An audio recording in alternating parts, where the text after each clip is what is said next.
Beberapa tahun yang lalu saya pernah mengikuti program IDS Indonesia yang diselenggarakan oleh UID bekerjasama dengan MIT Sloan School of Management di Boston, Amerika Serikat.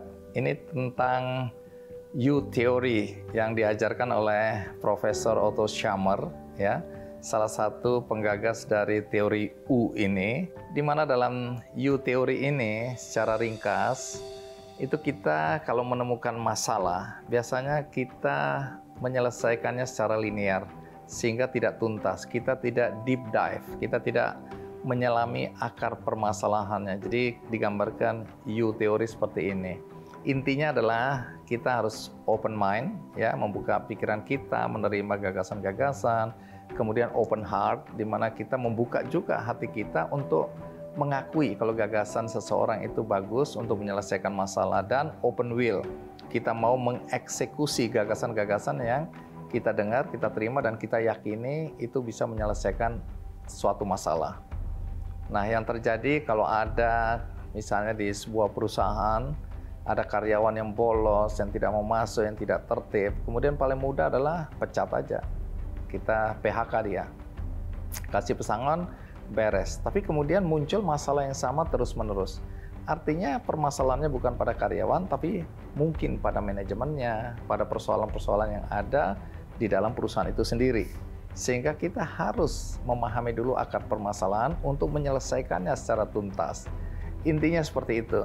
Panjang teorinya, tapi poinnya adalah kalau kita menghadapi masalah, kita nggak bisa melihat hanya di permukaan. Kita harus deep dive, kita harus menyelam kepada akar permasalahannya agar masalah itu bisa tuntas secara jangka panjang atau tuntas secara menyeluruh. Nah, yang menarik, satu hari saya ke Lasem, ya, ini Lasem tempat batik, kota batik. Kemudian saya bertemu dengan seorang pengusaha batik yang menceritakan kisah yang menurut saya ini adalah kearifan lokal yang sejalan dengan U-Theory yang diajarkan di Boston waktu itu. Bagaimana ceritanya? Jadi satu hari dia mengalami penurunan produksi karena tenaga kerja yang terdiri dari para ibu-ibu, kaum perempuan ini yang biasanya datang dari desa naik sepeda kurang lebih 40 menit sampai 1 jam, itu banyak yang bolos, berganti-ganti seperti itu. Saking jengkelnya dia mencoba cari tahu apa yang terjadi sebenarnya sehingga ibu-ibu ini sering bolos. Nah, diam-diam dia datang ke desa tempat ibu-ibu ini tinggal. Dia kaget melihat ternyata ibu-ibu yang bolos itu banyak yang mengerjakan batik di rumah mereka masing-masing. Sepintas, kalau kita melihat permasalahan seperti ini, tentu kita menilai bahwa ibu-ibu ini curang.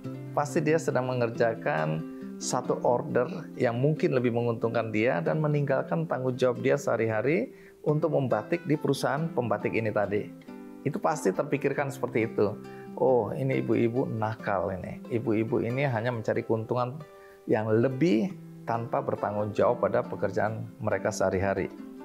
Tapi, apa yang ditemukan oleh pengusaha ini membuat dia tidak berpikir seperti pikiran orang banyak. Apa yang terjadi? Ternyata ibu-ibu ini pada dasarnya adalah ibu-ibu yang baik, yang rajin. Tapi mereka terkendala oleh jarak. Karena mereka dari pagi-pagi sudah harus berangkat untuk sampai ke tempat pembatikan di kota Lasem. Akibatnya apa? Ibu-ibu ini harus pagi-pagi sekali bangun, menyiapkan sarapan untuk anak dan suaminya, menyiapkan pakaian, pelajaran, dan lain-lain kebutuhan anak-anak sekolah. Baru dia bisa berangkat bekerja. Dan kemudian siang hari, dia tidak bisa kembali ke desanya untuk menyiapkan makanan yang hangat untuk suaminya, ngurusin anak-anaknya yang pulang sekolah. Jadi banyak pekerjaan rumah tangga, termasuk mencuci dan lain-lain, yang terbengkalai. Akibatnya terjadi percecokan dengan suami maupun mungkin konflik dengan anak-anak mereka. Nah, yang paling mudah adalah mereka coba mengerjakan order yang mereka terima di rumah. Dengan demikian, mereka bisa mengerjakan pekerjaan-pekerjaan rumah sambil nyambi mengerjakan pembatikan. Melihat ini, teman kita pengusaha langsung, oh, ini permasalahan yang harus saya selesaikan. Bukan kemudian dengan mudahnya dia memecat atau memberhentikan para pembatiknya ini. Dan apa yang dia lakukan menurut saya sama dengan U-teori yang saya pelajari di Boston. Dia kemudian membuat rumah produksi atau semacam hanggar dari bambu, kemudian dia rapikan, semua pembatik-pembatiknya dia kumpulkan dan membatik tidak jauh dari rumah masing-masing. Nah, dengan demikian, ibu-ibu, kaum perempuan tinggal datang beberapa menit aja dari tempat mereka tinggal. Setelah siap-siap pagi hari sarapan untuk suami dan anak-anak mereka membatik. Siang hari mereka pulang kembali menyiapkan makanan untuk suami dan anak-anak. Apa yang terjadi kemudian? Tingkat produktivitas meningkat 300%. Sangat produktif. Dan sang pengusaha tinggal seminggu sekali, di akhir pekan dia datang ke desa itu untuk mengambil hasil membatik dari para ibu tadi. Happy ending. Artinya dia menyelesaikan persoalan itu setelah dia menyelami akar permasalahan. Bukan karena ibu-ibu itu jahat, bukan karena ibu-ibu itu ingin mengambil keuntungan dan meninggalkan tanggung jawab. Tapi ada tanggung jawab lain yang mereka harus selesaikan di rumah. Dengan penyelesaian itu mengajarkan kita bahwa kita sering mengambil kesimpulan atas dasar informasi yang tidak lengkap. Kita sering menghakimi orang juga atas informasi yang sangat terbatas.